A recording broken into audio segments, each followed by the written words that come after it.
یہ جو کائنات ہے نا جی، اللہ نے تخلیق کی ہے، اللہ خالق ہے۔ حضور نبی کریم صلی اللہ علیہ وآلہ وسلم، حضرت علی مرتضیٰ شیر خدا، سیدہ فاطمہ الزہرا رضی اللہ تعالی عنہا، حضرت حسین علیہ السلام، حضرت حسن علیہ السلام، یہ اس کائنات کے مالک ہیں، اور ہم جو یہاں پر موجود ہیں ہم نوکر ہیں۔ اور پھر کہوں گا اپنے سٹیج کی حفاظت کرنے کی بھی توفیق عطا فرما۔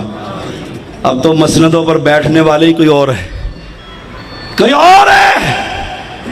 اب قرآن خال خال پڑھا جاتے، بیان کیا جاتے، اب مسندوں کے وارث وہ بنا دیے گئے جو برہنہ عورتوں کے ساتھ نیم برہنہ لباس کے اندر تھیٹروں میں جا کر بیٹھتے ہیں، وہ وہاں کچھ اور ہوتے ہیں، یہاں تمہارے مولوی ہوتے ہیں۔ اب تمہاری مسندوں پر یہ بیٹھنے لگ گئے ہیں، زوال کی انتہا نہیں۔ میراثیوں کو تم نے منبر رسول پر بٹھا دیا۔ او اہل ایمان، جھکتے بعد اب تمہارے خطیب بن گئے ہیں۔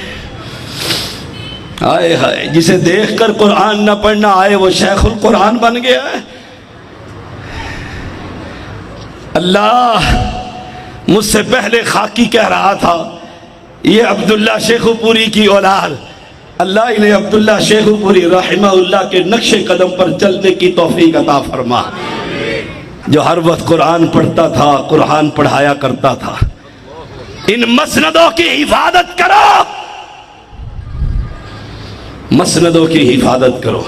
یہاں وہ بیٹھے جسے توحید کا فہم ہو، جسے پتا ہو مسلک اہل حدیث، جو دربار پر بھی جاتا ہے، عید میلاد میں بھی جاتا ہے، ختم شریف میں جاتا ہے، 10ویں میں بھی جاتا ہے، 7 میں بھی جاتا ہے، 40ویں میں بھی جاتا ہے، تھیٹر میں بھی جاتا ہے، وہاں مولوی جا رہے ہیں، وہ تمہارے اہل حدیث ممبروں پر بھی بیٹھ کر مسلک اہل حدیث بیان کریں گے۔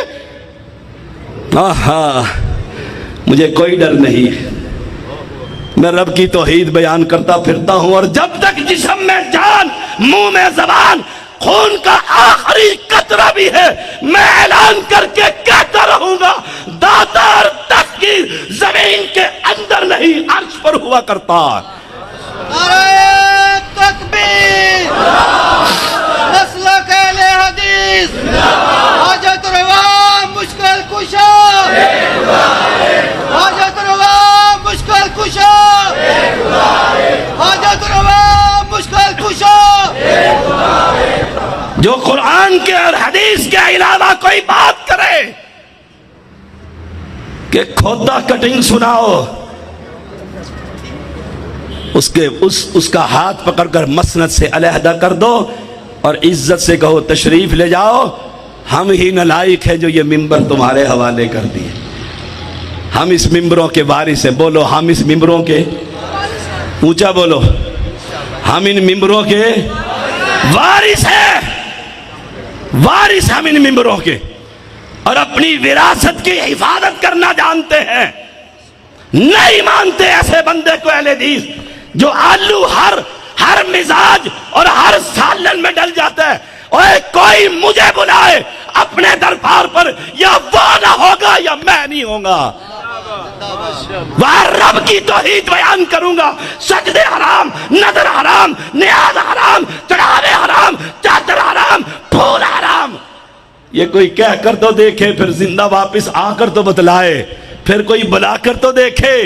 میں اس استاد کا شاگرد ہوں جس کا نام پروفیسر حافظ محمد عبداللہ بہاولپوری رحمہ اللہ، اس نے مجھے مسلمان کیا تھا، ورنہ وہی قبر پرست ٹھیک تھے، دلدل کے پجاری ٹھیک تھے، یا حسین کہتے ہوئے ٹھیک تھے، اور وہ علن اعلان کہا کرتے تھے دنیا دنیا کو بلا سکتی ہے، کوئی دیوبندی بریلوی اپنی مسجد میں عبداللہ کو جمعے کے خطبے کے لیے بلا سکتا نہیں۔ اس کا اعلان یہ تھا، حق ایک ہے، باطل سب ہے۔ وہ حق کیا ہے؟ رب کی توحید میں کسی کو شریک نہ کر، محمد کی اطاعت میں کسی امام کو شریک اللہ مجھے اسی پر زندہ رکھے، اسی پر موت دے۔